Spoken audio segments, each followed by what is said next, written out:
Now, the Winter Olympics being held in Beijing continue to be mired in controversy.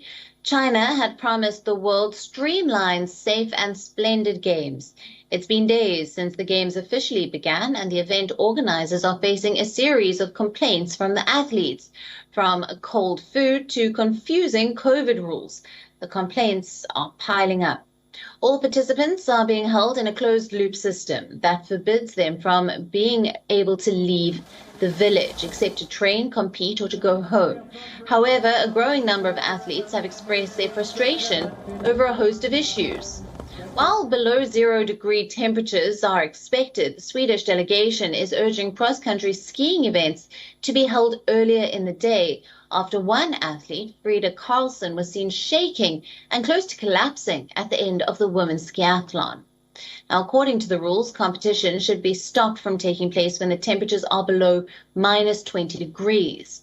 Sweden said that while temperatures on the day of the event was minus 13 degrees, it was much colder after taking into account the wind speed. Meanwhile, Polish short track speed skater Natalia Malisłaska has taken to social media after she was forced to miss her event and revealed that she faced uncertainty and fear in Beijing's isolation ward after she tested positive for COVID. She wrote, and I am quoting, "I have been living in fear for over a week, and these mood swings, the crying that takes my breath away, make the people worry about me, but myself too," unquote. Meanwhile, the coach of the Finnish hockey player Makro Antila has alleged that he was being kept in COVID isolation for no reason and that the situation was affecting him mentally. He's a professional athlete and he would like to participate gym practices and games in the near future, and of course he's sad because he doesn't know what's going on and what will happen with him. It's like uncertainty is a bad thing also, like mentally, and for any athlete it's a very sad and bad situation. Over 350 games participants, including dozens of athletes, have tested positive upon arrival in the Chinese capital since the 23rd of January. Many remain in isolation, fearing that their chance to compete in the games is over.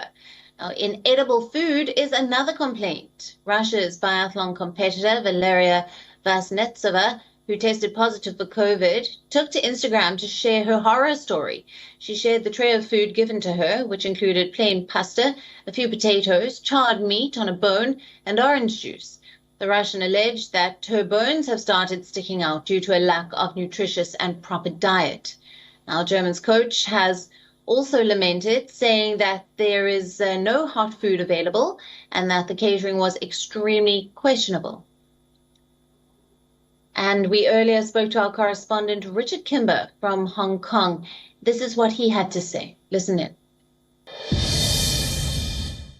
There's lots of issues with regards to food and the timing of events, which is largely, of course, pegged to television schedules, and that's why there's certain uncertainty about whether those can ever be changed, even if the temperatures do become even colder there. But the major uncertainty for the athletes really revolves around this incredibly strict COVID-19 policy that the Beijing Organising Committee and the International Olympic Committee has been trying to keep in place since the start of the Games. This has meant multiple rounds of testing for athletes on a daily basis, which is leading to inevitably many athletes being found to test positive, and even those who are asymptomatic are being required to be taken into isolation wards, leading many athletes with teams that are then decimated by these athletes being removed from their lineup, facing uncertainties about whether or not they can compete. So a great deal of uncertainty here, really based around the difference between the way that the Chinese authorities have been handling COVID-19 and the way that many of the home countries where these athletes have come from have been handling COVID-19, leading to many of these breakdowns in communication about what's expected of them.